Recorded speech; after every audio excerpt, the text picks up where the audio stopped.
this is an iHeart podcast. Guaranteed human. Support for the show comes from Public, the investing platform for those who take it seriously. On Public, you can build a multi-asset portfolio of stocks, bonds, options, crypto, and now generated assets, which allow you to turn any idea into an investable index with AI. It all starts with your prompt. From renewable energy companies with high free cash flow to semiconductor suppliers growing revenue over 20% year over year, you can literally type any prompt and put the AI to work. It screens thousands of stocks, builds a one-of-a-kind index, and lets you backtest it against the S&P 500. Then you can invest in a few clicks. Generated assets are like ETFs with infinite possibilities, completely customizable and based on your thesis, not someone else's. Go to public.com/podcast and earn an uncapped 1% bonus when you transfer your portfolio. That's public.com/podcast. Paid for by Public Investing. Brokerage services by Open to the Public Investing Inc. Member FINRA and SIPC. Advisory services by Public Advisors LLC, SEC registered advisor. Generated assets is an interactive analysis tool. Output is for informational purposes only and is not an investment recommendation or advice. Complete disclosures available at public.com/disclosures. Life gets messy. Spills, stains, head accidents, and kid chaos. But with Anabay, cleaning up is easy. Our sofas are fully machine washable, inside and out, so you never have to stress about messes again. Made with liquid and stain-resistant fabrics, that means fewer stains and more peace of mind. Designed for real life, our sofas feature changeable fabric covers, allowing you to refresh your style anytime. Need flexibility? Our modular design lets you rearrange your sofa effortlessly. Perfect for cozy apartments or spacious homes. Plus, they're earth-friendly and built to last. That's why over 200,000 happy customers have made the switch. Upgrade your space today. Sofas start at just $699. Visit washablesofas.com now and bring home a sofa made for life. That's washablesofas.com. Offers are subject to change and certain restrictions may apply. There's a difference between liking a house and actually getting it. Redfin is built to make up that difference and close the gap between finding and owning the home for you. Redfin agents close twice as many deals as other agents. So when you find a home you love, you're not a step behind when it comes to making an offer. That means less watching great homes disappear and more focus on the one you'll call home. Redfin helps turn saved listings into real addresses. Get started at redfin.com. Own the dream. Hey, this is U.S. Olympic gold medalist Tara Davis-Woodhull. And I'm U.S. Paralympic gold medalist Hunter Woodhull. As athletes, our lives are about having a clear path. And a team that you can absolutely trust. So when it came to getting the best mortgage, we chose PennyMac. PennyMac is proud to be the official mortgage provider of Team USA and you. Learn more at pennymac.com. PennyMac Loan Services, LLC, Equal Housing Lender, NMLS ID 35953. Licensed by the Department of Financial Protection and Innovation under the California Residential Mortgage Lending Act. Conditions and restrictions may apply. Welcome to Behind the Bastards, the show where the Lakers and the Clippers are the same thing, the exact same thing. Sophie, we're already going. We're running. We're running, Sophie. All right. I record. Oh. Mm-hmm. Are they still... Keep that all in. All of this in. Uh-huh. I saw that. Are they still owned by Steve Ballmer? They are still... Right? The Clippers are still owned by Steve Ballmer. They are down 0. They're down 2 games, 0-2 in the first round, even though they were picked to win and they lost at home both games. It's funny you bring up Steve Ballmer. Oh yeah, this is such a great transition. About Steve Ballmer today. That's why I brought it up. Yeah. And Microsoft. This is Behind the Bastards, the show that started 47 seconds ago, because I didn't inform anyone when it started, because I wanted to say that the Lakers and the Clippers are the same thing. They are not. Because I wanted to make Sophie angry. It did make me angry because it's very insulting to compare the Lakers how we 17 championships That's how we to the did Clippers the same amount as me. That's how we did it. We're doing it. It's done.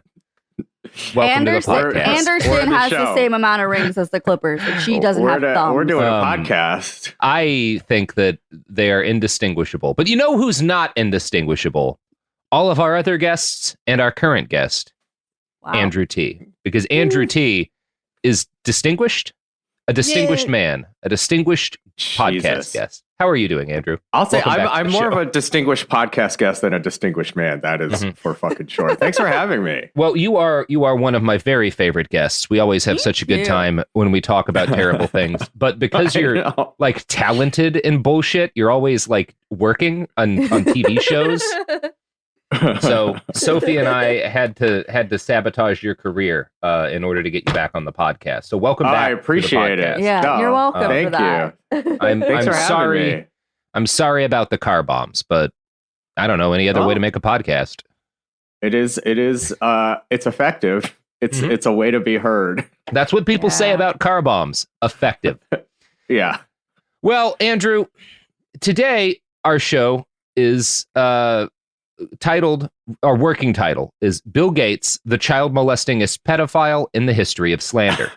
Now, Andrew, today you and I are going to have a debate primarily about whether or not Bill Gates sexually trafficked children. Now, my stance on the matter is yes, absolutely. And I know your stance is, and I want to make sure I'm getting this right, because you talked about this before we started the show.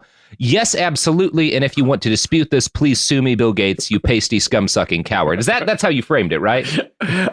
I feel like I wouldn't say scum sucking, I guess. Mm-hmm. That doesn't feel like me. But everything you are a better writer than me, so yeah, you probably would have. Pretty close. I was hoping when I came on this show that there'd be less blood on various hands than a typical episode that I've guested on. No, and I guess not. I mean, in a way, we're still talking about imperialism. Now, normally the imperialism you and I talk about is, our old buddy King Leopold. Who's one of the greats. And the Brazilian dude, who John of God, was that his name? Oh yeah, John of God. Oh God, that was harrowing. Yeah, that was horrible. We don't have to do a greatest hits episode right now, but damn, that shit was. I was actually just remembering it. It was like, I feel so bad with that list of episodes that we've asked you to guest. You were also on the episode about the Andaman Islands, which was just wall to wall ethnic cleansing. Yes. So I was like, I will say. In all honesty, before I got here, I was like, is there a chance that I was about to potentially make the argument that, given like the class of person Bill Gates is, is he even the worst of the tech billionaires? But I suppose I'm about to be disabused of this line of reasoning. That's a debatable point. That we had to leave a lot out of this motherfucker of an episode, which is one of the things that's kind of, when you actually try to list all of the damaging things Bill Gates has done, it's an additional course of study in how toxic billionaires are, because you realize my God, they're able to do so much. It's because all they need to do is have a whim and shotgun money out to a team of people to make that whim real. And then they've impacted the lives of millions of folks, and it took them 11 minutes. Yeah, or just a thought or a whim or a tweet or whatever. Yeah, I guess that was my only thought. I was like, this one is the graded on a curve. I'm curious to actually hear where Bill Gates lands. Yeah, I'm interested in your thoughts on that, Andrew. So without further ado, let's start the episode. Part 1, Bill Gates is absolutely a sex offender, and that is legally actionable slander. Which is the Sophie? Can we go with that as the title? No, we can't. Can we publish that? Unfortunately, I feel like our overlords would be very unhappy with us. All right. Well, and I like having a place to live. Well, let's put a pin in that. We'll see. Yeah, we'll see. Well, let's put a pin in you having a place to live, because who knows how this episode's gonna go. Cool. So, William Henry Gates III was born on October 28th in Seattle, Washington, a town too rad for him to deserve. His father was William H. Gates Sr., who used to be alive, but now is not that. William Gates Sr. was a prominent corporate lawyer and a World War II veteran. His mother, Mary Maxwell Gates, was a girl boss and served on the board of directors for the First Interstate Bank System and the United Way.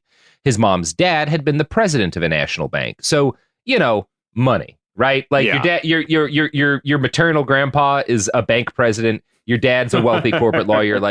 You're not just rich, you got family money. Right. So religion was present, but doesn't seem to have been a huge factor in Bill Gates's childhood, or in the Gates family childhood. He had 2 siblings. The family attended a Protestant Reformed church. Bill's parents hoped he would follow in his father's footsteps and pursue a law degree. But from what I've read, they didn't put a lot of pressure on him to follow a specific path. His family was close. They played a lot of board games together. Sunday dinner was at the same time every week, and they wore matching family pajamas. So, like, you know. Oh, my God. Like a very, very, like this family sends out cards every year on time. Like it's one of those kind of families. You know, they're exhausting. That bothers me so much. Mm-hmm. So he was like a real ass Poindexter growing up. Absolutely. Did you hear his name? He has a William Henry Gates III matching pajama. Like he has, and he didn't go by the very cool nickname Bill Hen, which is what I would have gone by. So Bill Gates Sr. admitted in interviews in the 21st century that when Bill Gates, you know, the one we know, was growing up, he was somewhat emotionally distant as a father. And a number of folks have said this. And it's kind of usually written as like, well, this is just sort of like a sign of the times, right? Like he was a man, he was a child of the 1920s, you know. Right. That's kind of how those people are gonna be. He worked hard and he left most of the child rearing up to his wife. He was serious and he talked to his kids like they were adults. His oldest daughter later recalled, he'd come home and he'd sit in his chair and eat dinner, but there was never any kind of warm, give me a hug kind of thing. Now, Bill's mom had been an athlete and an honors student, and she had extremely high standards for her kids. This was less of a push your kids to follow a specific path thing, and more of a you have to work hard and do your best at whatever you choose to do kind of thing, though. She encouraged her children to try music and sports, even if they were bad at those things, because failure was a good experience to have. And Bill was terrible at music, which, same. Now, the Gates children were expected to dress nicely be on time because both parents were members of high society. They had to learn to socialize with prominent adults at an early age.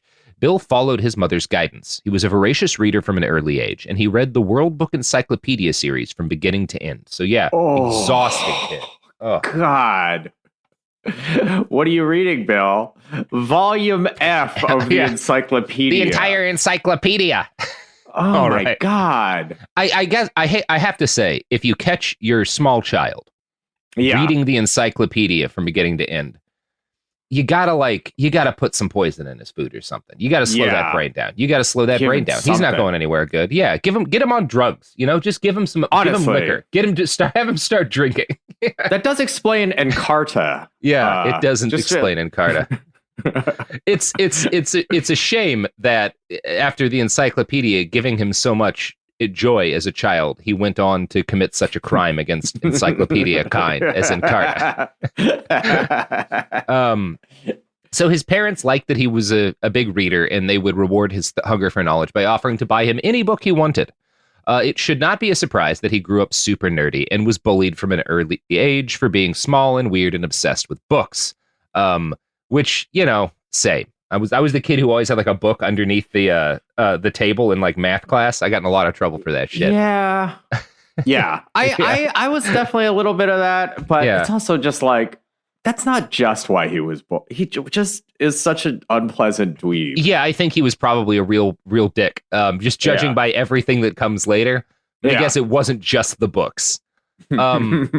Yeah, so obviously getting bullied caused him to withdraw further into his own little world, and this started to worry his parents. His dad attempted to counter this by making young Bill work as a greeter at their parties and as a waiter at professional functions for his law firm. Jesus. What? Again, exhausting family. I mean, a family that has parties that requires a greeter is... Yeah. That's wild shit. Holy fuck. Again, this whole family could have just get him to start drinking, you know? Yeah. They could have all used a problem, you know? Right. That's the thing. His family clearly does not have enough problems. They're rich, they're high society. They need more problems, is what I'm saying. Yeah. Holy fuck. Okay. Exactly. You know, this is good as I feel like this childhood is going to possibly start going to feel exonerating. It's amazing how fucked up it was. I mean, actually, like we'll get to that in a bit, but it is amazing that like it really gives you an insight because his dad comes across as very reasonable in interviews, like just an extremely reasonable man. But then you realize like, okay, your kid was getting beat up in school. So your solution was to make him be a waiter to rich people because you thought that would help. Oh, okay. So you didn't really have everything together either when you were like, that's a weird move. What a horrible solution. Yeah. Oh my God. Okay. Yeah. Okay. Now, most interviews will say that by age 11, when it came to like intellect, Bill was more or less an adult. We're not talking about maturity here, but his ability to discuss international affairs and business and like generally he was a very smart kid. He was, by the time he was 11 or 12, not really acting like a kid anymore. His dad later recalled, quote, "It was interesting and I thought it was great. Now, I will say to you, his mother did not appreciate it. It bothered her." And she was bothered because Bill's intellect made him arrogant and led to clashes with his parents. And I'm going to quote from the Wall Street Journal here. "The son pushed against his mother's instinct to control him, sparking a battle of wills. All those things that she had expected of him, a clean room, being at the dinner table on time, not biting his pencils, suddenly turned into a big source of friction. The two fell into explosive arguments. He was nasty," his sister says of her brother. "Mr. Gates Sr. played the role of peacemaker. He'd sort of break them apart and calm things down," says the eldest sibling. "The battles reached a climax at dinner one night when Bill Gates was around 12. Over the table, he shouted at his mother in what today he describes as utter, total sarcastic, smart-ass kid rudeness. His father responded by throwing a cold glass of water at his son's face, to which his son responded sarcastically, 'Thanks for the shower.'" Oh, God. This doesn't sound fun at all. What a tool. What an unbelievable tool. Real young Sheldon vibes up in here. I know. Fuck you, child Bill Gates. I mean, again, this is why more children need to drink. Yeah, slow them down. We got to slow down generation. What is it after Z? Z1? I mean, eventually it's going to be simply generation final. Yeah, generation final. Thank God. Oh my God. After Z, is there an after Z? I don't think it's happened yet. Yeah. But like what the Bill Gates story informs us of is that somewhere out there is a kid who could become the future Bill Gates if somebody doesn't put a steel reserve in his hand fast enough. Yeah. Like, or just some Boone's Farm. Kids love Boone's Farm. Give them some Boone's Farm. When I get rich, I'm going to start a charity that just distributes Boone's Farm to precocious children. I mean, you just bring Sparks back. Mm-hmm. That feels like Sparks is good for kids. Yeah. That's how it basically got, Hey, kids, it's an energy drink, but it'll make you dumber. Now, the throwing water in his son's face story is a story you'll find a lot written in articles about Bill, particularly in the early 2000s. Now, this is the period we're talking about, like what led to this today, but the early 2000s was when Bill started kind of stepping away from Microsoft and into philanthropy. And so there was suddenly a rush of articles because he had been, people don't really know this. We're going to be talking about why. I think people who weren't, super cogent during the 90s. He was like the devil to a lot of people in the 90s. And then throughout the aughts, he got really rehabilitated. His image did, because he went from like the evil overlord of the mega corporation that was, fucking everything up to like the guy curing malaria, basically. I guess it is true, because it is a little hard to remember how pervasive Microsoft. Yeah. You literally. Yeah. Unless you are a very unpleasant Bill Gates type, couldn't have a computer without Windows on it. Yeah. Yeah, it was a different era of technology. And so this, for whatever reason, when this like rush of articles came out kind of burnishing Bill's reputation in the early 2000s, this story wound up on them a lot. And they tended to portray this moment, his dad throwing water in his face, as like a turning point for young Bill Gates, where he realized like, oh, I'm being an asshole, and where his parent, like when everything kind of like turned around for him and his family. But I've run across other articles that were written in a similar time period and were less of like shameless plugs, and more, And these articles make it clear that his behavioral problems went deeper than that, and there was not as clean a break when they stopped as Gates and his family like to portray. I found a Washington Post article that noted Bill spent so much time in his room during his adolescence that his mom would buzz him on the house intercom to ask what he was doing, and he would shout back, "I'm thinking. Have you ever tried thinking?" So again, he's a real asshole about being smart. Oh my God. Like my mom would have slapped the shit out of me if I'd said like, not that that's good, but like I would have gotten the shit slapped out of me for saying that sort of thing. Yeah. Now the fight made it clear to his father and mother that things were getting out of control. So they took him to a therapist. Bill later recalls telling the therapist, "I'm at war with my parents over who is in control." The therapist told his mom and dad that their son was going to eventually win his struggle for independence, so their best bet was to let him have his freedom now and see how he handled it. So that's what they did. They took him out of his old school and they enrolled him in a private school, Lakeside Prep. And the idea was that this school would give him more freedom and that would resolve his behavioral problems. I don't know the extent to which it resolved his behavioral issues because I think he kept being a dick. Right. But he loved the school, and it was it's what made him. Going to this specific school is what made him into the man that he became. It's here I should probably note that of all of the people I've studied in this series, Bill Gates is absolutely the luckiest. I think he might have the most privileged upbringing I have ever encountered. And that includes like fucking kings. Like, right. In terms of like the time he was born, the time he was raised, the resources his family had. Like they not only, but it's also like not only did they have money, not only did he grow up in a time when like opportunity was exploding in this country. Not only were his parents upper class, but they were thoughtful and understanding in excess of the norm for his era. They were willing to give him freedoms exactly. That was very few people are. So like just comprehensively the luckiest man I've ever heard about. He also lucked into a good therapist, which people who have tried to find therapists can say is like not a common thing, especially finding a therapist whose answer to behavioral problems is going to be, you just got to let your kid do his shit, you know? Yeah. It's all good. The all good approach. Yeah, the it's all good approach. And then he lucked into Lakeside Prep, which, you know, not only was like a lot of rich kids go to fancy schools. Lakeside Prep was not just a fancy school. It was a school with a computer. Now, Bill started there when he was 13 in 1968. An era for which 99% of people, the term computer meant either some shit NASA uses or like sci-fi nonsense. Probably less than 1% of 1% of 13-year-old boys had meaningful access to computers in this time period, and Bill Gates was one of them. That's what it like, just staggeringly fortunate. Right.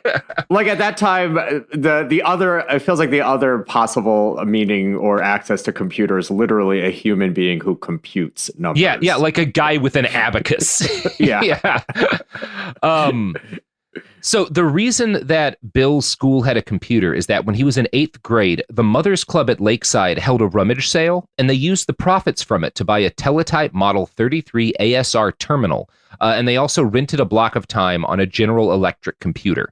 So Bill gets access to this machine because the Moms Club at his school is forward-thinking enough to be like, we should probably get a computer so these kids can, you know, like, that seems like it might be the future. And Bill is immediately obsessed with the machine. He starts programming. He starts creating new like languages and shit. And he was so good at it, actually. And this is another ridiculous stroke of luck. He was so good at programming that his school said he no longer had to go to math class so he could spend more time learning computers, which is like, my God, wow. Like just categorically the luckiest boy who ever lived. Yep. But also it's like, at the time, was that even like a thing that made sense? Like, I mean, no, computers were fucking. I mean, I think if you were a smart person and you were someone who could like forward thinking, because like a lot of sci-fi writers talk about this, a lot of people knew computers were going to be the future. Right. It would still be good to have done a little bit of high school math, I guess. Yeah. I mean, I assume he was ahead of it. Like they were also were like, this kid's good enough at math. He's not going to, he doesn't need to. It's fine. Yeah. Now, when I say there are no self-made billionaires, shit like this is why. Because there's no way that Bill Gates becomes the multi-billionaire he is today if he doesn't have both. This is like not talking, like leaving out exploitation and stuff. Sure. There's no way he becomes a billionaire if he doesn't have the privilege and wild fortune to have access to this computer.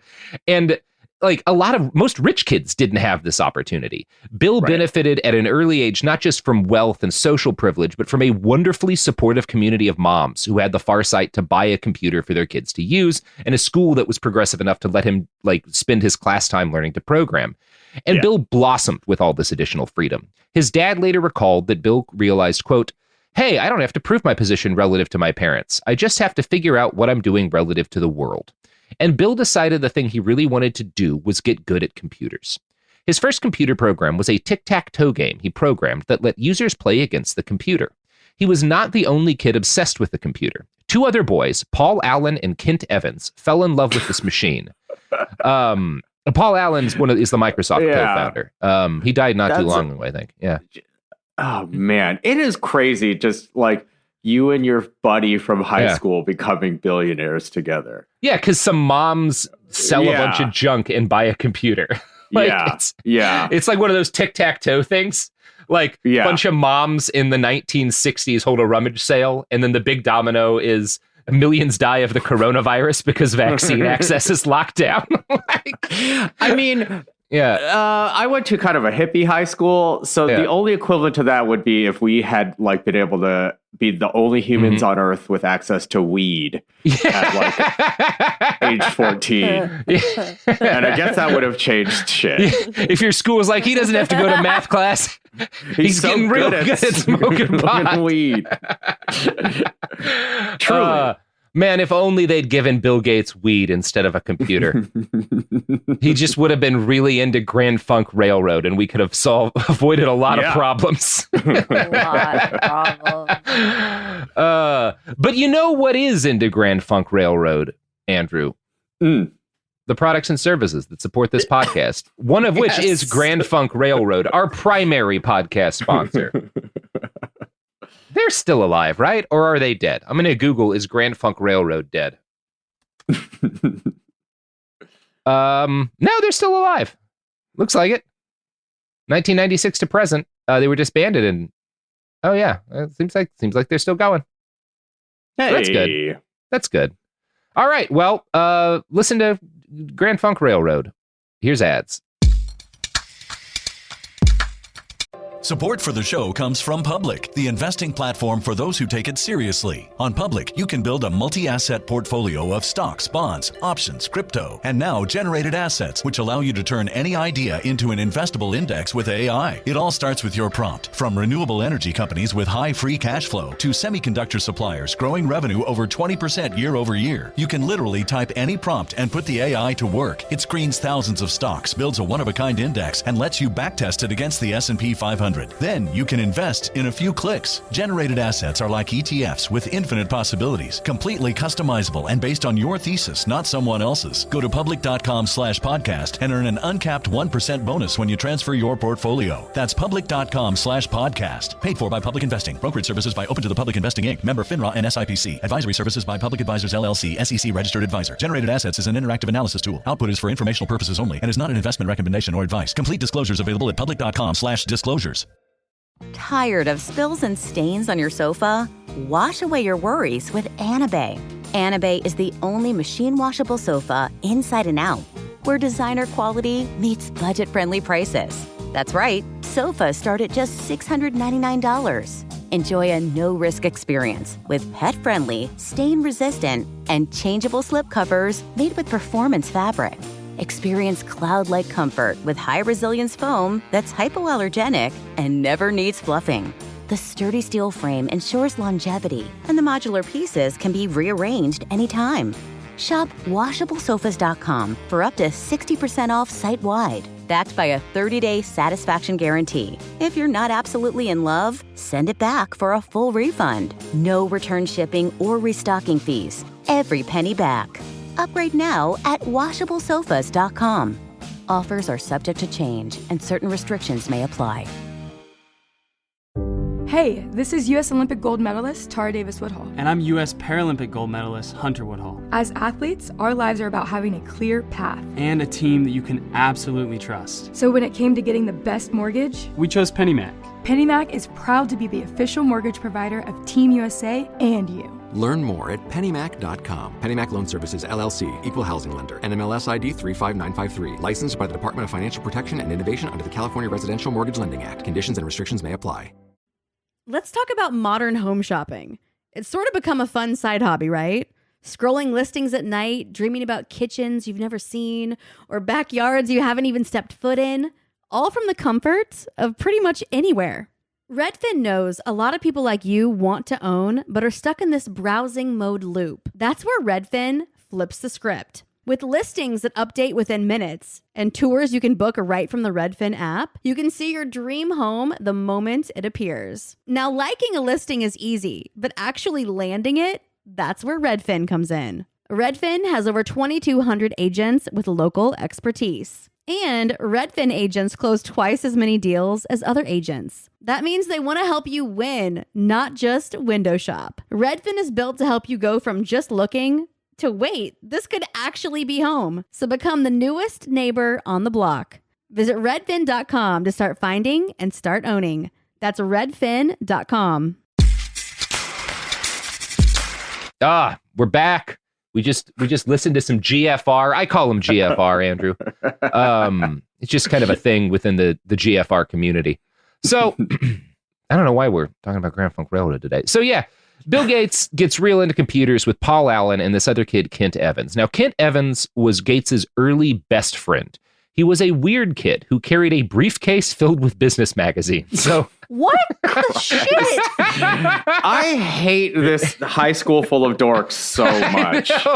I know. I was bullied as a kid, but it's making me want to go back in time to deliver swirlies. Yeah. We need time traveling. There's a TV pitch. Time traveling bullies going back to beat up kids who turn into monsters. Yeah. Let's take care of this shit. We got to deal with this. Yeah. Got some kid who was an incredible bully back in the 80s, and he retires to go fly fishing in Montana. The government finds him on his farm. You're needed. Yeah. This man can deliver 13 swirlies in the space of 7 minutes. No one's ever equaled that. Well, I guess the show version would be, they need a child to do it, so they assume the bully's kid, but the bully's kid is actually very gentle. He's a nerd. So it's sort of a father and son bullying people through time. Yes, he's got to teach his kid to beat up other kids. Yeah, for the sake of humanity. Oh, God. Okay, well, it's Netflix, not bad. I know you're listening. Greenlight this shit. We can have a script out to you by what, Thursday? Yeah, that feels right. At this rate. Yeah. So yeah, Bill Gates is hanging out with the briefcase boy, and Kent pushes. Gates will credits that Kent is the guy who pushed him to think big and take risks, and was like they were always talking about what they were going to be, some kind of businessman, some kind of politician. So he was an ambitious kid. And together, Gates and Allen and another kid named Rick Wayland, who was another Microsoft founder, started the Lakeside Programmers Club. Now, despite the term club, this was not a hobby for them. The goal from the beginning was to find ways to make money with computers. I'm going to quote from the Washington Post here. The club operated with minimal supervision. This was by design, says Fred Wright, the Lakeside math chairman, who provided that supervision. Our philosophy was, get a group of smart people together, give them tools, and get out of the way, Wright says. Again, incredibly lucky. That, he says, is the best environment to spur creativity, competition, and collaboration. If you want to see the roots of Microsoft's culture, look no further than the Lakeside Programmer Club, Kent's father says. The four boys spent late-night hours at Seattle's Computer Center Corp., C-Cubed, which offered time on a Digital Equipment Corp machine per an agreement with Lakeside. When C-Cubed went out of business in 1970, the Lakeside Programmers Club nearly imploded in a civil war. Gates and Evans agreed to buy a set of DEC tapes cheap in a bankruptcy auction, without the knowledge of their partners. They hid the tapes in a room at Lakeside, and when Allen learned of this, he found and kept them. Livid, Gates and Evans threatened legal action. They were 15. So these kids are having like corporate legal spats as 15-year-olds over the secret computing machines they bought and hid from each other to keep a leg up on their teenage friends. Oh my God. Maybe there should have been a little more superstition. Yeah. It's one of those things. Like a Ryan Murphy show. You should let kids be kids. You should let kids explore, but also someone should have sat them and said, guys, you are not warring mega corporations. You are children. Yeah, share the fucking tapes. Normal thing. Do a normal thing and stop carrying the briefcase around, Kent, for the love of God. Everyone hates the briefcase. We hate the briefcase. We hate you. Yeah. You're going to feel bad about that in a second. So as their adolescence rolled on, Bill and Kent started taking consulting jobs for local companies that had computers, but no one who knew how to use them very well. They would often work in exchange for free computing time. In their junior year, a Lakeside teacher hired them to automate the school's class scheduling system. They did several all-nighters to get the program ready. Then, on Memorial Day of that year, Kent took a break to go mountain climbing.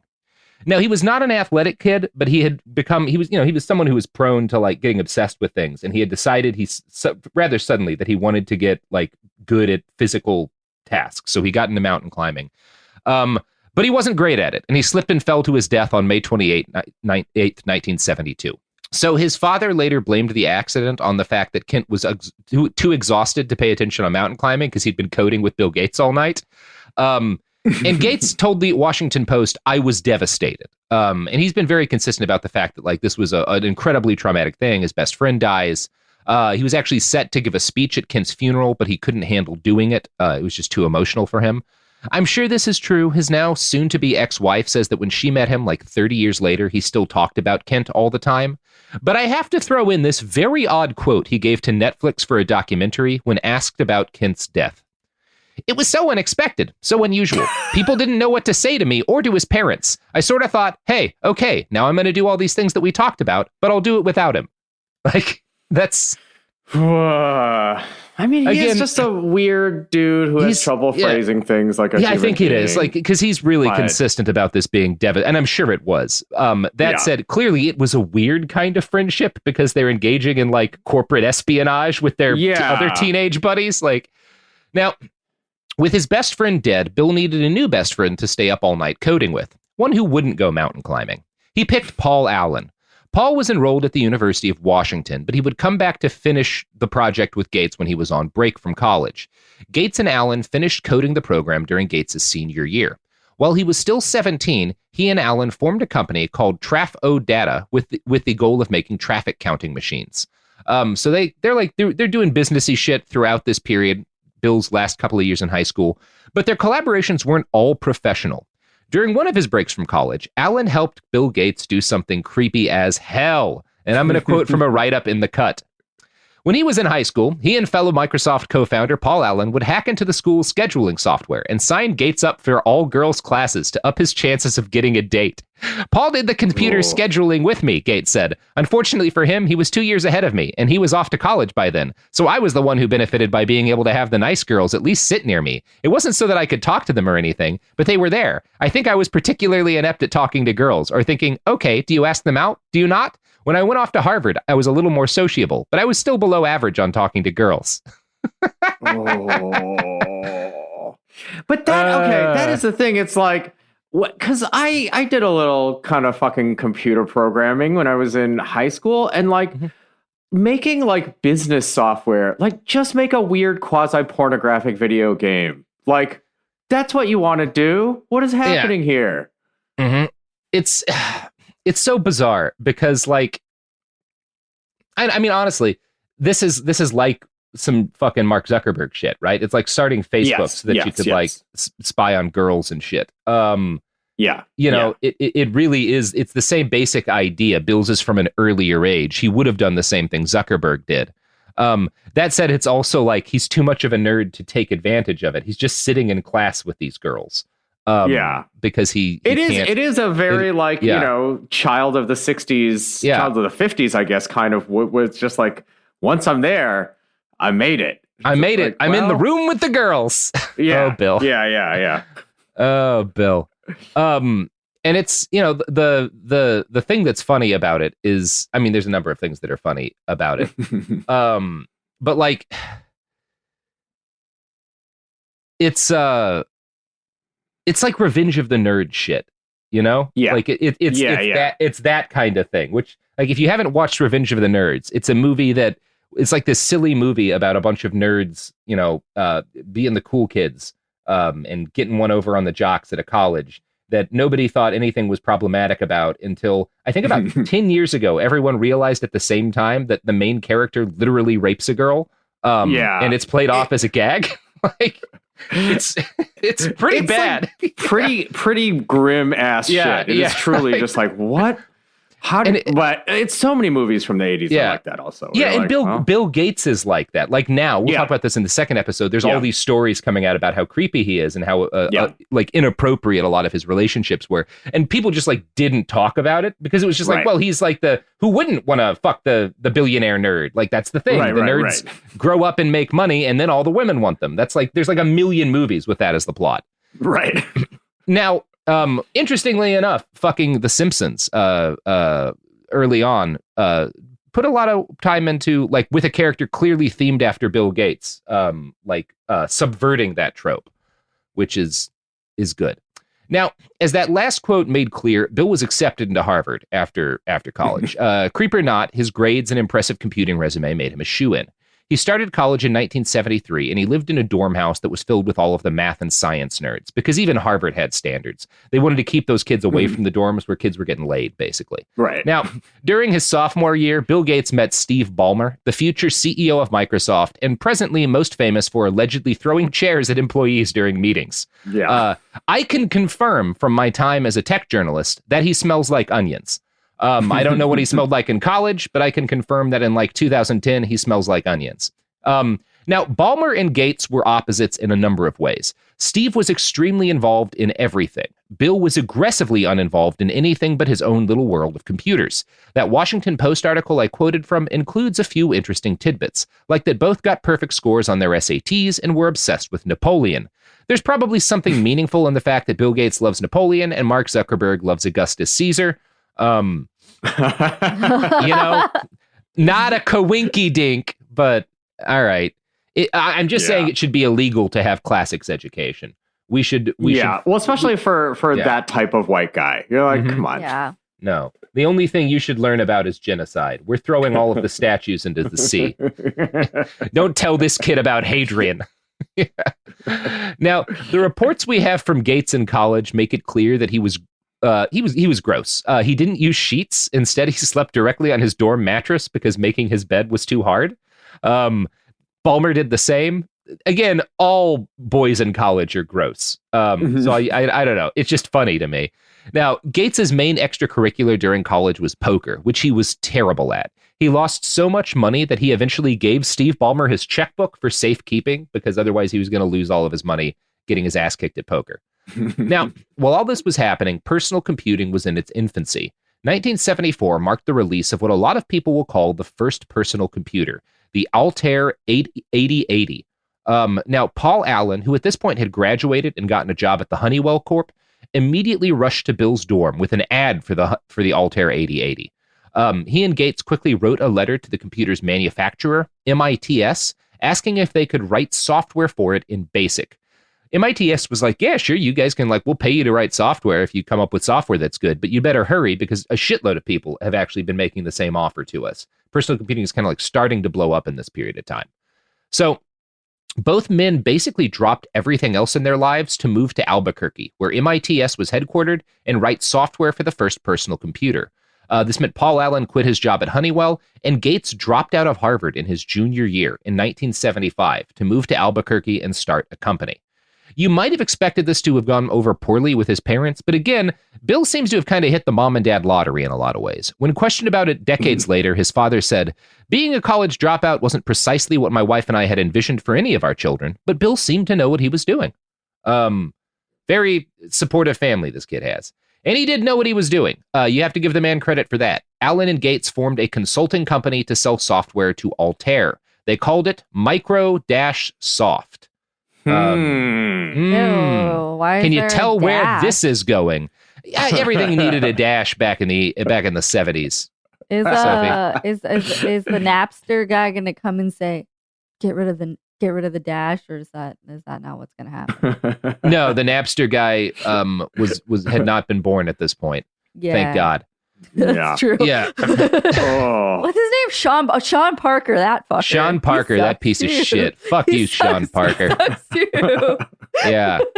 Let's make legally actionable claims about Sean Parker next. So, Bill and Paul hired friends of theirs to help them produce software, including a kid named Monty Davidoff, who they had write a piece of software that would allow computers to perform greater ranges of calculations. The three all lived together in a 2-bedroom apartment. Davidoff slept on the living room floor. In 2000, he told the Washington Post that, although they were friends, Gates could be something of a dick. Quote, "There was definitely a supervisory dynamic. Bill could get very loud. If he felt you weren't getting something, he would say the same thing, louder. He liked strong interchanges. I preferred not to work in that way." Now, this is the period of time a lot of Microsoft stories come from, the scrappy upstarts on a shoestring budget, building a globe-spanning mega corporation from their living room or their garage or whatever. Right. The reality is that Gates was backed from the beginning by family money. There was never any, there was a time when the company wasn't making much money, but there was never a period of time when Gates had any financial worries. Right. Yeah, Davidoff worked for them for 2 summers, and then they offered him a permanent job, but he had to say no because he couldn't afford to drop out of Harvard. He told the Post that Bill Gates had only been able to drop out of Harvard to start his company because his family was rich. Quote, "The way Bill and I thought about money was very different. He would tell all of his friends, just call me collect. He knew he knew he wasn't going to have to support himself coming out of college." And the fact that Bill never ever in his whole life worried about money in a meaningful way does not mean he wasn't obsessed with it. In fact, his lust for profitability, depending on who you ask, had a somewhat disastrous impact on the growing computing community. In the early days, computing was in fact a community. These were the days when any given computer was a DIY project. Most personal computers, you would have to solder parts of it together to get it working or to add things. You're using fucking tools and shit to anyone who has a computer is doing this shit. You're coding programs on these weird paper things. I couldn't. Right. Yeah. So it's very much DIY. It's actually not all that different from the 3D printed gun community is today. It's a bunch of people, everything is shared. All of these programs are shared. You don't pay money for them. Usually you just or if someone buys it, they then just copy it and send it for free to their friends. That's the way this stuff really works. And computer hobbyists had a powerful sense of solidarity. In the early days of Microsoft, Gates and Allen were selling software to those hobbyists. Only not everyone who used Microsoft software actually paid for it. A lot of these people were poor. Buying a computer was all they could afford to do, so they weren't buying the software. And there was a brisk open trade in free software, from each according to their resources to everyone according to their needs. Microsoft programs were very popular with this set. One expert later wrote, "Hobbyists loved it. They loved it so much they were willing to send paper tapes, around to each other for free." Now, this was critical in Microsoft's success because it spread adoption of their products, but it enraged Bill Gates that people were getting software for free. In 1976, he penned an infamous open letter to computer hobbyists. He accused them of all of stealing his software and said that resellers who sold computers with his programs already on them were basically robbing them. The letter included the line, "Hardware must be paid for, but software is something to share. Who cares if the people who worked on it get paid?"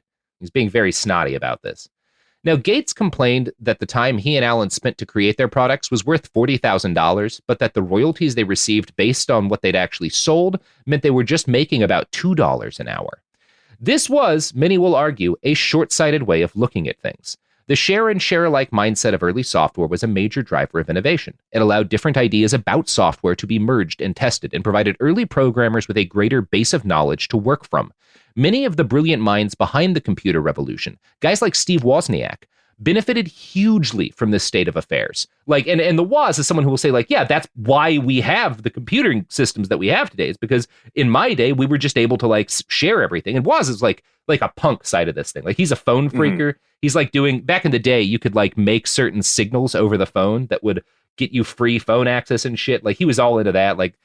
Fucking Steve Wozniak's actually pretty fucking rad. When he got super rich off of Apple, he blew all of his money holding a bunch of giant concerts and stuff. He's fucking cool dude, actually. But Bill did not. So Bill, a lot of, and again, Wozniak is one of those guys that you really can't argue it was instrumental in the existence of personal computers as we know them today. You can argue that about Bill Gates, and he did not agree with guys like Steve Wozniak about intellectual property. He felt that intellectual property rights trumped human progress any day of the week. It didn't matter that sharing software was good for computing because it was bad for Microsoft. And so from that moment on, Gates dedicated himself to making sure IP was kept sacrosanct. Today, intellectual property rights and paid software are such pillars of the industry that it can be hard to believe this wasn't necessarily always going to be the case. One thing that made Apple Computer interesting in 1976 was the fact that their operating system, Apple Basic, was free. And they openly claimed, quote, "Our philosophy is to provide software for our machines at free or minimal cost." Now, there was significant fallout within the computing community over this open letter. one hobbyist, Hal Singer, who published an influential newsletter, complained that since Bill Gates had developed BASIC on a Harvard University computer funded by the US government, and the start of the Microsoft, like the first programs they make in Harvard before they drop out, the Harvard computer they make it on was paid for by DARPA, like the Defense Advanced Research Project Agency. And so Hal Singer will say, like, well, he should never have been able to sell Windows in the first place. It was developed using taxpayer funds, which is true. This is a very defensible line of argument. Now, I mean, it sounds like Bill Gates is the philosophy of his that has resonated down is tech guys using public, either public research, public funded intellectual property, public whatever, thinking they own it and then not letting, and then getting mad when, like taking from the common good and pretending they invented it. Yeah. Yeah. It's fucking rad. But you know what else is rad, Andrew? Hit me. The products and services that support this podcast. Snap. Yeah, that's right. Every time. Yeah, thank you. Thank you.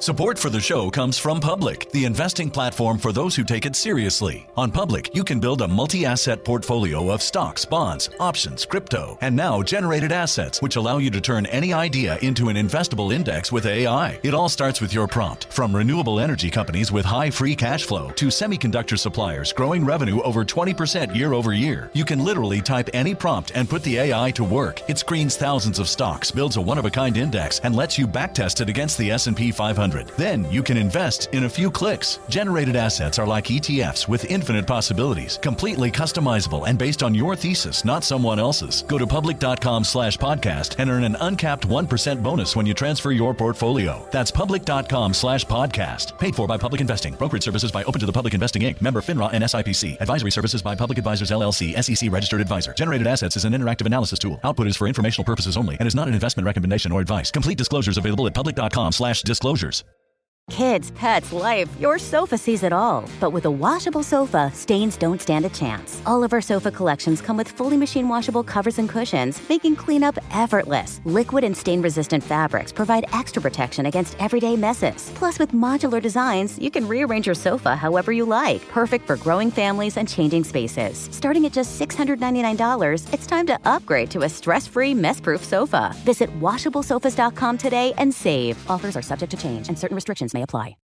Hey, this is U.S. Olympic gold medalist Tara Davis-Woodhull. And I'm U.S. Paralympic gold medalist Hunter Woodhull. As athletes, our lives are about having a clear path. And a team that you can absolutely trust. So when it came to getting the best mortgage, we chose PennyMac. PennyMac is proud to be the official mortgage provider of Team USA and you. Learn more at pennymac.com. PennyMac Loan Services, LLC, Equal Housing Lender, NMLS ID 35953. Licensed by the Department of Financial Protection and Innovation under the California Residential Mortgage Lending Act. Conditions and restrictions may apply. Let's talk about modern home shopping. It's sort of become a fun side hobby, right? Scrolling listings at night, dreaming about kitchens you've never seen, or backyards you haven't even stepped foot in, all from the comfort of pretty much anywhere. Redfin knows a lot of people like you want to own, but are stuck in this browsing mode loop. That's where Redfin flips the script. With listings that update within minutes and tours you can book right from the Redfin app, you can see your dream home the moment it appears. Now, liking a listing is easy, but actually landing it, that's where Redfin comes in. Redfin has over 2,200 agents with local expertise. And Redfin agents close twice as many deals as other agents. That means they want to help you win, not just window shop. Redfin is built to help you go from just looking to wait, this could actually be home. So become the newest neighbor on the block. Visit redfin.com to start finding and start owning. That's redfin.com. We're back, and we're talking about non-consensual relationships with stuffed animals. Andrew, have you ever... I'm going to edit that out, right? ...been in a non-consensual relationship with a stuffed animal? Sophie, these are the conversations people tune in for. I will not have Anderson slander on this podcast. I mean, probably you were the one who slandered them. Yeah. Because stuffed animals can't really consent, can they? Yeah. It's all non-consensual, honestly. It's all non-consensual. It's really something we should analyze more. Pretty fucked up, yeah. It's not great. But you know what is consensual? I cut that entire conversation out of the Sophie, podcast, so it doesn't matter. This is all staying in. This is all gold. According to my edit notes, it is not. Well, according to my edit notes, Chris, you don't have to do that. We can keep this in. You can fight the system. You can't stop the signal, Sophie, and the signal is talking about whether or not stuffed animals can consent. And the signal, I think, largely is coming out on no on that one. Yeah, but it's not happening. Hit us up. And we're back. Continue, Rob. Oh, we've been back. So, other people who knew Gates and Allen at the time reposted his estimate that he and his colleagues had put $40,000 into designing their software, right? That's a big part of his argument on this open letter. This is how much money it's cost us to make this. We have to be able to make it back. We can't afford to do this. One member of the Homebrew Computer Club, Lee Felsenstein, Lee Felsenstein designed the first mass-produced personal computer, later said, quote, "Well, we all knew that the evaluation of computer time was the ultimate in funny money. You never pay that much for the computer time. And I think that research will show that they were using someone else's computer time. Someone else was paying for that. It could have been Honeywell where Paul Allen was working. So we all knew this to be a spurious argument." So back in this day, you had to pay in a lot of cases for access to a computer, right? And one of the things Bill gets in trouble with when he's a kid, he and his friends get kicked out of one of the places because they're hacking the system to get free computer time. Right. They're using free computer time at Stanford. They're almost certainly using Paul Allen's company's free. They're doing a lot of things they would call stealing. Right. But yeah. But it's also the pointing out the hypocrisy with those folks never works. Yeah. No, not ever. Yeah. And Felsenstein, again, it talks about kind of the injustices of the world. Felsenstein is one of the most influential computing pioneers you never heard of. And the reason that Gates is famous and Felsenstein isn't has nothing to do with the fact that Gates did more to revolutionize the world. It's not that he was that much more influential than Felsenstein. It's because Felsenstein was obsessed with pushing the boundaries of computing, while Gates was obsessed with pushing the boundaries of how much money computing could make. Right. Felsenstein later wrote that the open letter, quote, delineated a rift between the actual industry where there's trying to make money and there's where those hobbyists where we're trying to make things happen. So there's this rift that opens that Bill starts between making money and making computers better. Bill is not on the making computers better side. Right. As anyone who's used Microsoft Vista could tell you. Oh God. I mean, it's the through line of he was a weird businessman since he was a child is to me. Yeah. I don't know why suing that's so his friends at age 15. Yeah. It's weird. Again, could have given this kid, could have gone back in time and given 9-year-old Bill Gates a blunt and a King Crimson album and been just get into weird nerd shit, kids. Anything. Stay away from computers. Yeah, start worshiping the devil. Something. Worship the devil, listen to prog rock, take a bunch of acid, it'll be fine. God. Or you'll become Steve Jobs, actually. So, it's kind of the same. Kind of the same journey. Yeah. So Lee, I'm going to read another quote from Lee Felsenstein here, where he's just kind of explaining why Microsoft gets big and what that has to do with this homebrew computer culture that he hates. Quote, "The industry needs the hobbyists, and this was illustrated by what happened eventually. When National Semiconductor, which made their own microprocessor chips in 77 or 78, decided they needed an operating system, they asked, what's the most popular BASIC? And the answer was Microsoft BASIC, because everybody had copied it and everybody was using it. So we made Microsoft the standard BASIC. National Semiconductor went to Microsoft and bought a license. They were in business that way. This was the marketing function, and the hobbyists did the marketing with a complete antipathy of the company in question. There were other BASICs, and some of them might even have been better. Gates's later success was in a certain measure because of what we did, that he said we shouldn't do. We were thieves to do it at all." That's important. Bill is arguing that we can't be expected to do this for free, otherwise you won't have innovation. And it's no, the fact that people were sharing your program for free is why you became a billionaire. Because when companies started realizing we need to pay for operating systems, what's the most popular one? Oh, this one, because everyone's been sharing it for free. It's the argument about piracy, right? It's the same thing as if people are able to share movies and music and stuff for free, it doesn't hurt the industry. It will actually bring them more fans who will spend money on those things in other ways, which I think was borne out by what happened. Yeah. Well, there's also the sort of inevitability of it, right? Which is like it or not. I mean, it is just a better model for, I guess, some stuff. I don't know. I'm sitting here for a lot of things, a lot of things that are covered by intellectual property. Like, yeah, you know, my boss, part of why I'm putting out my book for free, like there will be a print version and stuff. I've got a publisher, but it's going to be available for free online. Is it something my boss, Jason Pargin, did back in the early 2000s? He just published his book online for free. It became hugely popular. And when you have something for free that, you know, X number of people have consumed anyway, there will be a way to monetize it. Jason made a lot of money off of that book eventually. Like it works out. And it's the same thing with Bill Gates. Bill Gates made a shitload of money off of people using his shit for free. That's kind of how intellectual property actually works most of the time. But Bill Gates is a dick. Yeah. So one of the people who spends the most time slamming Bill Gates and is the best at it because he's right about literally everything is Cory Doctorow. I fucking love Cory. He's rad. And I found a really good interview with him on Jacobin, where he goes into more detail on how Gates went from, quote, another company making Altair software into a giant of the industry. And he makes a similar argument to Felsenstein, but he highlights Microsoft's deal with IBM as more crucial. Quote, Gates gets his fortune because IBM had been subject to years of antitrust hell. Every year for 12 years, IBM outspent the entire Department of Justice antitrust division fighting an antitrust claim. Finally, under Reagan, they were let off the hook. So IBM had spent years tied to the bumper of the DOJ. And one of the things they knew that the DOJ really hated was monopolizing software by tying it to hardware. So they made the PC, and they made it out of commodity parts so that it could be cloned. They sat back as Phoenix Computing reverse engineered their ROM and started selling it to Dell and Gateway and Compaq so that there were compatible machines. And they said, we're not going to make the operating system. And they went to Bill Gates and Paul Allen and asked them to make a DOS so that they could use their machine so the DOJ would leave them alone. So that's where Gates' fortune comes from. He was in the right place at the right time, and his mindset, this idea of cutthroat competition, of no sharing, of no collegiality, allowed him to leverage the weakness of IBM's own IP, its ability to control its critics and competitors and customers, and then impose his own.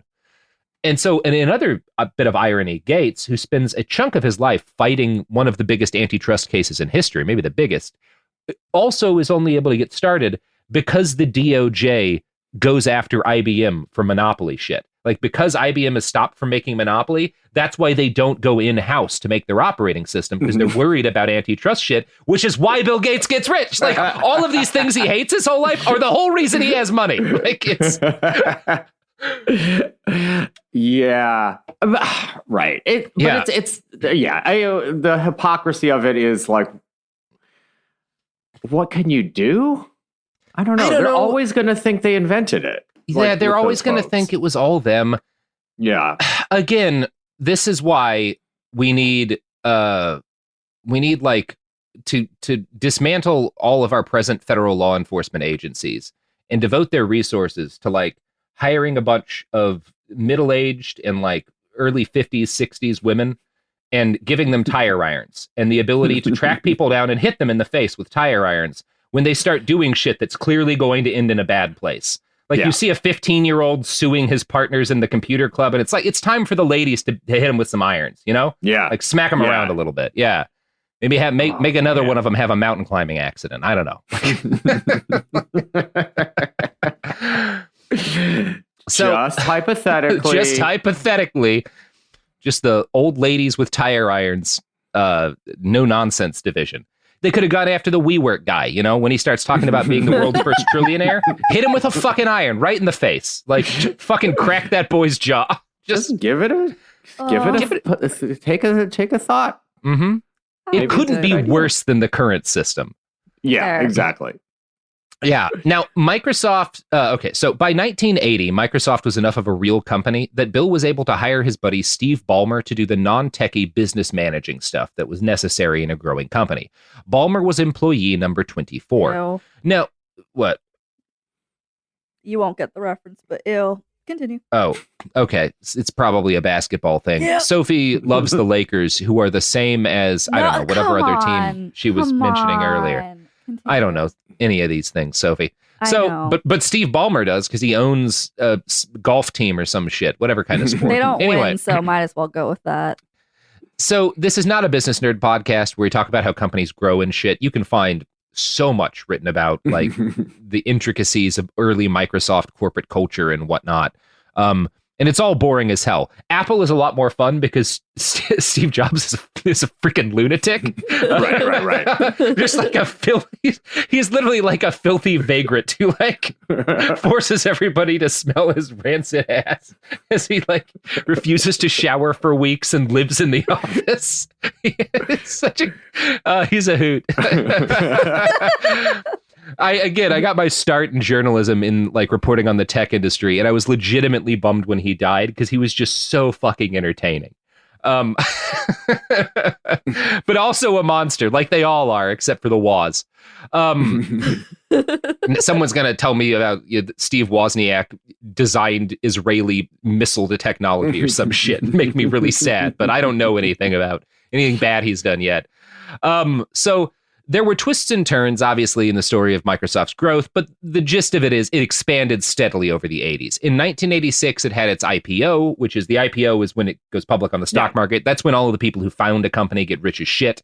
And Gates gets, he's always been rich, but he gets everyone money at this point. From 1987 on, he was never off the list of wealthiest Americans. Now, Gates and Ballmer, right? Like, that's how long he's been fucking rich. I hate that stat. Yeah. Wow. Now, Gates and Ballmer fought constantly. They were as much rivals as they were friends. And again, Steve Ballmer is allegedly throws chairs at employees during meetings when they argue with him. So, the two would get into screaming arguments over just about anything. One friendly chess match between the two ended in Bill Gates throwing a tantrum and tossing the board in pieces off the table. But none of this fighting seems to have harmed the expansion of the company. In the 1980s, Ballmer headed the team that developed Windows. By the 1990s, Apple and Microsoft were the biggest names in the computing game. The history of that rivalry is something we could get into, but honestly, both are helmed by narcissistic assholes. What do you care? The story of Gates' crapitude has less to do with like shady shit that he did fighting another giant company, and more to do with how he constantly assaulted anyone trying to innovate in a way that might reduce Microsoft profits. Cory Doctorow describes this as a process of tying. Quote, he ties the ability to get Windows or DOS on your machine to an agreement not to pre-install rival products. He can sabotage the operating system, which he does through vertical integration. He sells you an operating system and a suite of applications that run on it, and then if you make a competing application, he can tweak the operating system. Excel, for example, had a long-running competitor that was by all accounts better, called Lotus 1, 2, and 3. The motto at Microsoft was, DOS isn't done until Lotus won't run. And every new release would just fall apart. So they literally sabotage other products so that they won't work on Microsoft machines. Bill and Microsoft also had the ability to strategically snuff out rivals by bundling free versions of rival products into the operating system. So in Toronto, there was a great software success story called Delrina that made the world's most successful fax software. One day they started including free fax software with Windows, and no one ever bought a Delrina license again. That was the end of it. But Gates was able to do what everyone who's dreamt of a command economy wanted to do, subordinate the individual priorities of other market actors to his needs to achieve a strategic goal, in this case for his own enrichment. So that's fucking cool. Now, all of this went very smoothly for Gates and for Microsoft until the latter half of the 1990s. Now, throughout the 90s, the Justice Department is kind of on an annual basis sending out their equivalent of like warning shots saying like, we're investigating potential antitrust at Microsoft, but nothing really solid materializes until Bill Gates decides to take aim at a plucky little web browser called Netscape Navigator. Yes. Now, if you're not as old as us, especially if you came of age after the dominance of social media, browser preference probably doesn't mean a lot to you. Like, people can argue about Firefox or Chrome or Safari or I don't know, fucking Opera. But unless you're using Microsoft Edge like some sort of goddamn heathen, all browsers are more or less fine from a usability standpoint, right? People, I'm sure people are going to be, no, Firefox, you're like, fuck you, I don't care. Yeah. They're all basically like, fuck it, like whatever. Indistinguishable. Yeah, exactly. Yeah, but back in the day, Netscape was the only PC browser that wasn't an unholy nightmare to use. Like, everything was trash, and then there was Netscape Navigator, this oasis of competent design in a sea of mostly Microsoft Explorer-flavored shit. Like, fucking Netscape ruled. Consumers loved it, and that drove Gates crazy. In 1995, he had some of his people meet the developers of the browser and offer to invest in the company. Microsoft reps were extremely complimentary at this meeting. The friendly attitude did not last, though. From a write-up in a blog dedicated to the book 1995, the year the future began, quote, "The pretense of cordiality dissipated on June 21st, 1995, at a 4-hour meeting at Netscape headquarters in Mountain View, California, at which representatives of Microsoft delivered what Netscape considered a heavy-handed threat: divide the market for web browsers or face the prospect of annihilation. According to detailed notes of the meeting made by Mark Andreessen, Netscape's co-founder, Microsoft's representatives proposed restricting the Netscape Navigator browser to older versions of Microsoft's Windows operating systems. That would mean excluding Navigator from Windows 95, the upgraded operating system that Microsoft was planning to release. Now, at the time, no one was 100% sure if Microsoft was legally allowed to do this. There are laws against being a monopoly, and when you're saying, not only do we make operating systems, but we unilaterally will decide which browsers work for them, you're edging across that line. But again, it was new enough that like there was debate as to whether or not this was verboten. Now, Andreessen at the time was a 24-year-old callow youth like Bill had been back in Albuquerque, and he described Microsoft reps as acting like Don Corleone from The Godfather. I have never been in a meeting in my 35-year business career in which a competitor had so blatantly implied that we would either stop competing with it or the competitor would kill us. In all my years in business, I have never heard nor experienced such an explicit proposal to divide markets. Netscape said no, and Microsoft did what they promised. By 1999, they had successfully killed Netscape, which was duly bought and destroyed by AOL. R.I.P. Like, pour one out to my homie. Now, did you ever use Netscape, Andrew? Oh, yeah. Mm-hmm. I'm definitely of that age. Mm-hmm. I will say also I'm of the, like, pay attention to shit. I did not exactly realize that it had been killed. Yeah, that's why it stopped being a thing. Yeah. I guess I just assumed that's what Firefox, because it was all Mozilla. I don't know. Yeah, I mean, the same people I think later wound up being a big part of Firefox. Right. Okay. But yeah, Netscape gets murdered. Obviously, good browsers eventually become. People will argue about that to this day, and like, fuck you, I don't care. Netscape and Chrome or Firefox and Chrome are the same. Go to hell. Yeah. Yes. Absolutely. No. Now Microsoft Edge is trash, but whatever. Yeah. I don't even know what that is. Exactly. But that's the thing. It's what they replaced Explorer with. Yeah. That's the hilarious part. It's like, this was like a war for the keys of who would control the internet. And now it's like, what's the difference? There's a new one? Well, and it's like, you guys were never got good at making browsers. Like, it clearly wasn't the thing you were interested in. It was just because it wasn't even because it was going to hurt your ability to make money, because they're using the thing on your computers that they're paying for. It was that someone else was making money. Like, it didn't even hurt you. You just hate the idea that other people will profit. Yeah. Like, it's amazing. That meeting with Microsoft and Netscape, where Microsoft threatened Netscape, wound up playing a key role in a massive 1998 antitrust lawsuit the federal government brought against Microsoft. 20 state governments joined the lawsuit, which alleged that the company was engaged in a systemic pattern of anti-competitive tactics. Its attempt to wipe out all competition in the browser market was just one example of this. The government case against Microsoft was heavily boosted by a memorandum written in 1995 by Gates himself, titled The Internet Tidal Wave. It described Netscape as a threat that had to be beaten. The government alleged, using this, that Microsoft set out to win at any cost. The federal judge who heard the case, Thomas Penfield Jackson, decided for the government, finding that Microsoft had attempted to monopolize the web browser market. He ordered the company split in two. Now, you're probably aware that this did not happen. Microsoft appealed. They have all of the money in the world. They appeal. The judge's decision gets overturned. The thing they eventually got was just like a slap on the wrist. I'm not going to labor long on why this happened. Microsoft had all the money, all the lawyers, and owned a decent number of the politicians. Of course, they won in the long term. Our system is designed for them to win. What's important and what was valuable about the antitrust suit is that it shattered Bill Gates for a while. It was hugely stressful. It made for months of bad PR. It led him to have several in-office nervous breakdowns, and worst of all, it involved a public deposition that exposed him to the world as exactly the kind of arrogant and angry little man those who'd worked closely with him had known since the Albuquerque days. So let's end this episode by talking about that deposition.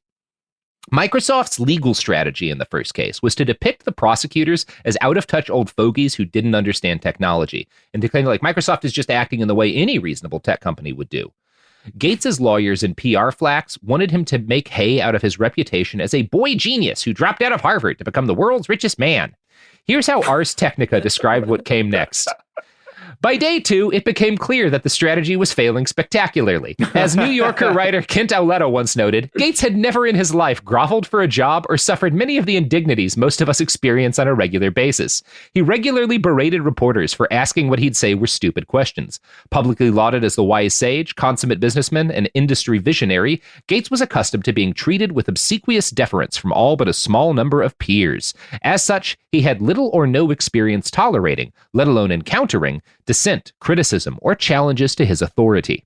The lack of experience played right into the government's hand. Instead of portraying a leader in control of his domain and confident in his case and his company's legal and ethical righteousness, the courtroom videos showed a side of Gates that had never been on public display before. He was petulant, petty, flustered, and dour. He was ineffectual. He was, in a word, beaten. During 3 days of intense questioning, Gates often feigned ignorance of his own company's policies and actions. He parsed out everyday words or phrases such as concern, support, and piss on. Gates seemed to use the strategy to evade tough questions about whether his company abused its entrenched Windows franchise to kill off emerging competitors, such as Navigator and Java. To the surprise of him and his many attorneys and image handlers, Gates came off as argumentative, petty, and someone badly losing ground to a more formidable rival. One example of this exchange came in this exchange with David Boies, the private attorney hired by the Justice Department. Boies, what non-Microsoft browsers were you concerned about in January of 1996? Gates, I don't know what you mean, concerned. Boies, what is it about the word concerned that you don't understand? Gates, I'm not sure what you mean by it. Boies, is there a document where I use that term? Boies, is the term concerned a term you're familiar with in the English language? Gates, yes. Does it have a meaning you're familiar with? Gates, yes. You fucking piece of shit. That's like the Ben Shapiro school of debate. It's just like, don't address the issue. Oh, yeah. What is it with Harvard dweebs? Yeah. Again, it's like that Ars Technica writer points out. Like he's never had to grovel for a job. He's never had to deal with indignities. At one point, Thomas Penfield Jackson, the judge hearing the case, started laughing. Microsoft lawyers argued during a closed-door session that the deposition was turning into a sideshow and government lawyers should be barred from showing any more segments during the trial. The judge denied this motion, saying, if anything, I think your problem is with your witness, not the way in which his testimony is being presented. Basically, like, you can't show this deposition because it makes us look bad. And the judge was like, that's exactly why we should show it. Yeah. Now, holy shit. Unfortunately for all mankind, the Microsoft antitrust case was actually kind of, even though the government kind of lost, was basically the best case scenario for such a trial in our system. Good didn't win and evil didn't lose, but evil had a horrible time and wound up traumatized enough that it quit its job. So that's like the best case scenario. You're never going to break up the big company because they have all the money to fight you, but you can make the CEO like not want to do his job anymore. Yeah. Sort of the Viet Cong version of a lawsuit. Yes. Famous Viet Cong analogs, the U.S. Department of Justice. There's always a bigger fish. That's the lesson. There's always a bigger fish. Yeah. All right. So, Andrew, that's the end of part 1 for the day. Awesome. What a story. What a tale. You got any pluggables to plug? No, yeah, just yo, is this racist? We are independent now. I don't remember if we said that at the top, but go to suboptimalpods.com and you'll see how to subscribe to premium shows and stuff and whatever. See, that's exciting because in part 2, we are going to have to ask, hey, yo, is that racist? a couple of times. Can't wait. Pods.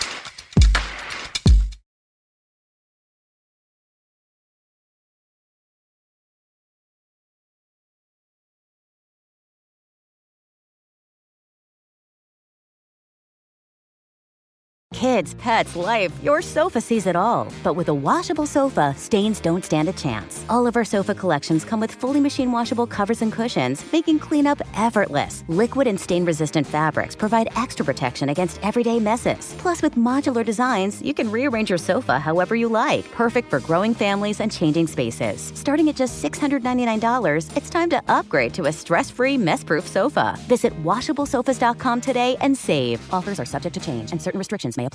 In the heat of battle, your squad relies on you. Don't let them down. Unlock elite gaming tech at Lenovo.com. Dominate every match with next-level speed, seamless streaming, and performance that won't quit. Push your gameplay beyond performance with Intel Core Ultra processors for the next era of gaming. Upgrade to smooth, high-quality streaming with Intel Wi-Fi 6E and maximize game performance with enhanced overclocking. Win the tech search. Power up at Lenovo.com. Lenovo. There's a difference between liking a house and actually getting it. Redfin is built to make up that difference and close the gap between finding and owning the home for you. Redfin agents close twice as many deals as other agents. So when you find a home you love, you're not a step behind when it comes to making an offer. That means less watching great homes disappear and more focus on the one you'll call home. Redfin helps turn saved listings into real addresses. Get started at redfin.com. Own the dream. This is Bethany Frankel from Just Be with Bethany Frankel. Let me be blunt. Most dog food is junk. It just is. And I'm not feeding junk to Biggie and Smalls. That is why they eat Just Food for Dogs. It's real, 100% human-grade food with ingredients I actually recognize, not mystery pellets pretending to be healthy. And once I switched, the difference was obvious. Better digestion, better skin, more energy, dogs who actually feel good instead of just surviving dinner. Here's the thing. You care about quality. You make an intentional choice to be healthy. So why are you gambling with your dog's health? So let's think about our furry babies. Go to justfoodfordogs.com right now and get 50% off your first box. No code, just try it. Because once you see the difference, you're not going back. This is an iHeart podcast. Guaranteed Human.